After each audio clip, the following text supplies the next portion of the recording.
আসসালামু আলাইকুম ও রহমতুল্লাহ। সম্মানিত আমার প্রাণপ্রিয় ছোট্ট বন্ধুরা, আশা করছি তোমরা সকলে অনেক বেশি ভালো আছো।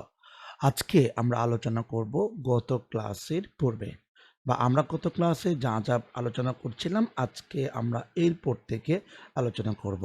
আমরা ইতিপূর্বে আলোচনা করছিলাম আমাদের পঞ্চম শ্রেণীর নতুন 2026 সালের ইংরেজি বই থেকে ধারাবাহিক যে ক্লাসগুলো শুরু করেছিলাম বৃদ্ধির জন্য, তারও ধারাবাহিকতায় আজকে আমরা 17 নম্বর নিয়ম নিয়ে বা 17 নম্বর যে প্র্যাকটিসটা আছে সেটা নিয়ে আলোচনা করছি। আমরা আজকে দেখবো যে 17 নম্বর যে প্র্যাকটিসটা আছে, আমরা প্রথমত দেখতে পাচ্ছি আমার সাবজেক্টটা হচ্ছে উই। ঠিক আছে, উই আছে। এখন আমাকে এরপর ড্যাশ দিয়েছে, ড্যাশের পর আমাকে এখানে একটা শব্দ দিয়েছে ওয়েটার। কেমন? এখন আমরা কি করি, মানে দৈনন্দিন চারা গাছে পানি দিই। তাহলে এখন আমাকে এখন ডেইলি আছে, আমার বাক্যটা প্রেজেন্ট ইনডিফিনিটেন্সে নিয়ে যেতে হবে। আর যদি প্রেজেন্ট ইনডিফিনিটেন্স হয় তাহলে এখানে উই আছে, উই পর আমরা যেখানে ওয়েটার আছে আমরা খালি এই ওয়েটারটা বসাবো। এখানে কখনো হ্যাজ বা ইয়েস যোগ করতে পারবো না। কেন পারবো না? আমার সাবজেক্ট হচ্ছে উই, উই হচ্ছে ফার্স্ট পারসন প্লুরাল, এই কারণে আমরা এখানে কখনো আর এস বা ইয়েস যোগ করতে পারবো না।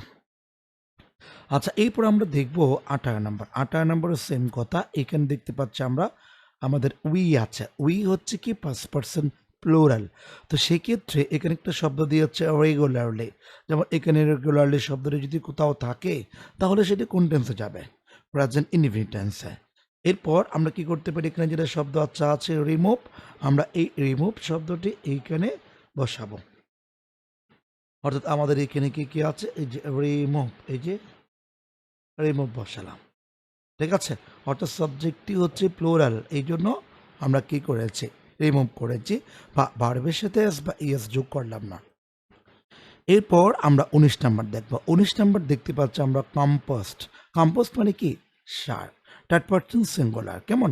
আচ্ছা, এখানে টু বি পাওয়ার ব্যবহার করতে বলছে।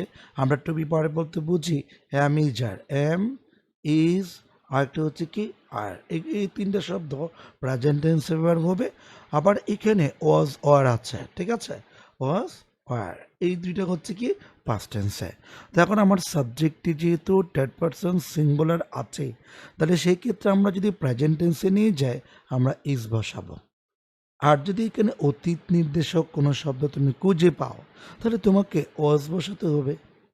ঠিক আছে, এভাবে করে আমরা শর্টকাট করে আনসার করতে পারি। এরপর আমরা 20 নাম্বার দেখব। 20 নাম্বারে দেখতে পাচ্ছি আমি সাবজেক্টটা হচ্ছে কি ইট, থার্ড পারসন সিঙ্গুলার। হ্যাঁ, আমরা জানি কি একটা বাক্য তৈরি করতে তিনটা জিনিসের প্রয়োজন হয়, একটি সাবজেক্ট, এরপর ভার্ব, এরপর হচ্ছে কি অবজেক্ট, এই তিনটা জিনিসের প্রয়োজন হয়। আমাকে রাইট ফ্রম ভার্বসে সর্বদা দেখতে হবে এবং সাবজেক্টটা কোন ফর্মে আছে। হ্যাঁ, আমার সাবজেক্ট যেহেতু থার্ড পারসন সিঙ্গুলার ফর্মে আছে, সেক্ষেত্রে আমার এইখানে যে শব্দটা আছে, আমি যদি এইখানে শব্দটা বসাই তাহলে ওই ভার্বের সাথে আমাকে এস যোগ করতে হবে, অর্থাৎ মিক্স হবে, মিক্স। ঠিক আছে, কেননা সাবজেক্টটি থার্ড পারসন, এই কারণে।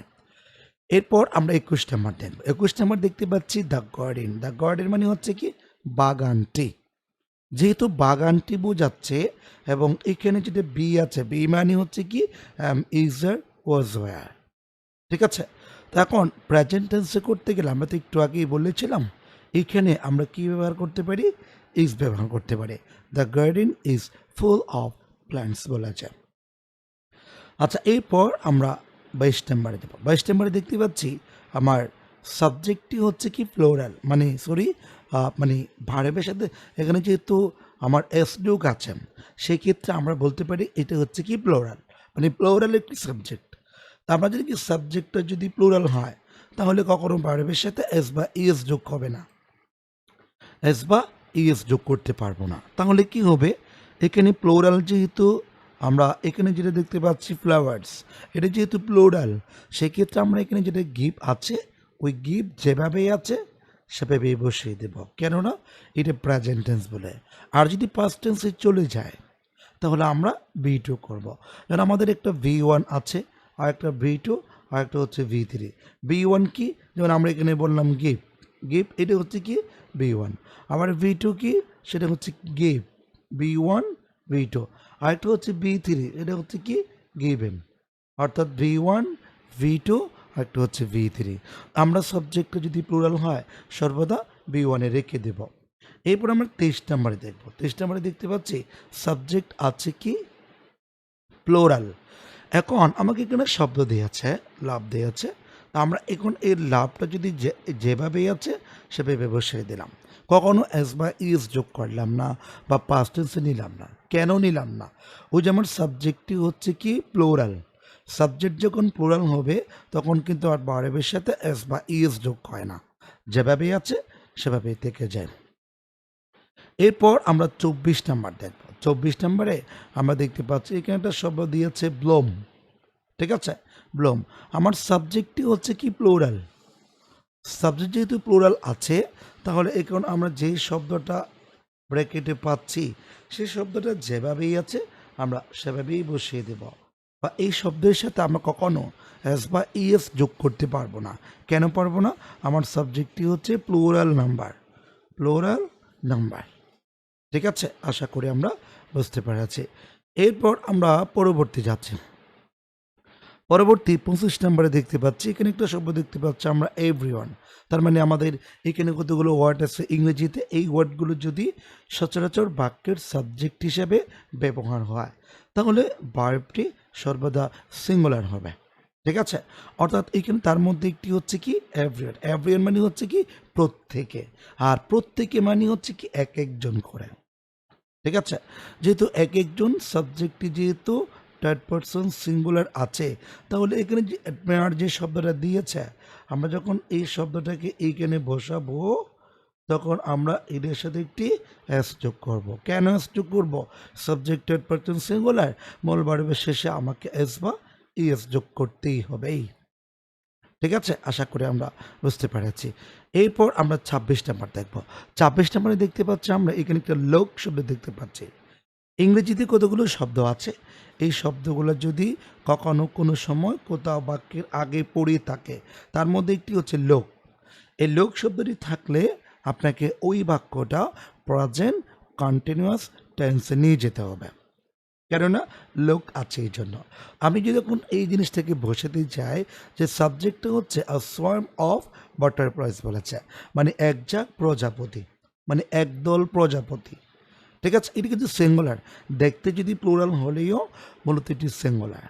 এখন আমরা এইটাকে যদি কি করতে যাই, যেমন আমরা এই লোক একটা শব্দ দেখতে পাচ্ছি, আরেকটা শব্দ এখানে আছে নাও শব্দটি আছে। এই নাও শব্দটি থাকলেও আমরা প্রেজেন্ট কন্টিনিউয়াস টেন্সে নিয়ে যেতে পারি। আর প্রেজেন্ট কন্টিনিউয়াস টেন্সের যে একটা স্ট্রাকচার সেটা হচ্ছে সাবজেক্টের পর এম ইজ আর দিতে হবে। এই যে এম ইজ, আরটা হচ্ছে কি আর, এরপর plus verb plus ING, verb plus কিজি আইএনজি, এভাবে করে আমাদের কী করতে হয়, পূরণ করতে হয়। তো সেই ক্ষেত্রে এই যেহেতু একদল প্রজাপতি বলেছে থার্ড পারসন সিঙ্গুলার হিসাবে, তো সেহেতু আমরা এখানে ইজ বসাবো। এরপর আমরা এখানে যেটা ড্যান্স দিয়েছে এই ড্যান্সে আমরা কি করতে পারি, ভার্বের সাথে আইএনজি যোগ করতে পারি, ড্যান্সিং হবে। সিম্পল, আশা করি আমরা বুঝতে পেরেছি। এরপর আমরা পরবর্তী দেখে নিব যে আমাদের 27 নাম্বারটা, 27 নাম্বার দেখতে পাচ্ছি দ্য ফ্যান্স মানে বেড়া। ঠিক আছে, অর্থাৎ দ্য ফ্যান্স বলেছে আমাদের 27 নাম্বার যে প্র্যাকটিসটা আমরা দেখতে পাচ্ছি এটা হচ্ছে থার্ড পারসন সিঙ্গুলার, সাবজেক্টটি থার্ড পারসন সিঙ্গুলার। যেহেতু থার্ড পারসন সিঙ্গুলার আছে তাহলে এখানে যেটা প্রটেক্ট আছে এই প্রটেক্ট শব্দটি আমরা এখানে বসালাম, সিইটি প্রটেক্ট। যেহেতু সাবজেক্টটি থার্ড পারসন সিঙ্গুলার আমরা এস যোগ করব। The dance protects the flowers from animals.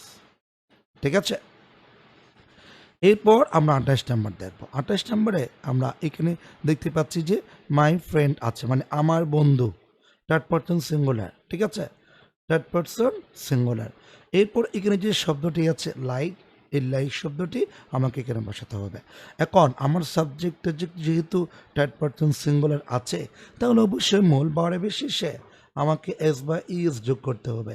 এখানে তো ইতিপূর্বে ছিল, তো সেখানে আমরা কি যোগ করব, এস যোগ করব। ঠিক আছে, এরপর আমরা 29 নম্বর দেখব। 29 নম্বরে দেখতে পাচ্ছি দ্য স্টুডেন্টস অর্থাৎ শিক্ষার্থীরা। হ্যাঁ, যেহেতু স্টুডেন্টস শিক্ষার্থীরা আছে বহুবচন বলেছে। তো বহুবচন যেহেতু বুঝিয়েছে আর এখানটা দেখতে পাচ্ছি টুডে, তাহলে যেহেতু টুডে আছে তাহলে তো প্রেজেন্টের কথা বলা আছে। তো সেই ক্ষেত্রে আমরা এখানে যে বি ভার্ব আছে না, এই বি ভার্ব থেকে আমরা এখানে আর বসাবো আর, অর্থাৎ সাবজেক্টে যদি প্লুরাল হয় আমরা আর বসাবো, থার্ড পারসন সিঙ্গুলার নাম্বার হলে আমাকে ইজ বসাতে হবে, আর এখানে যদি আই হয় আমাকে এম বসাতে হবে প্রেজেন্ট টেন্সে। আচ্ছা, আশা করি আমরা বুঝতে পেরেছি। এরপর আমরা সর্বশেষ আজকের ক্লাসের যে 30 নম্বর বাক্যটা আছে সেটা বলে দিচ্ছি। লিখে আছে ওয়াটারিং দ্য প্ল্যান্টস বলেছে, মানে চারা গাছে বা চারা গাছগুলোতে পানি দেওয়া। তো আমরা জানি কি ভার্বের সাথে যদি আইএনজি হয় সেটা কিন্তু নাউনের মতো কাজ করেন, সেজন্য আর এটা যদি সাবজেক্টই হয় তাহলে তো কথাই নেই। এখন আমাকে কি করতে হচ্ছে, এখানে টু বি ভার্ব বসাবো।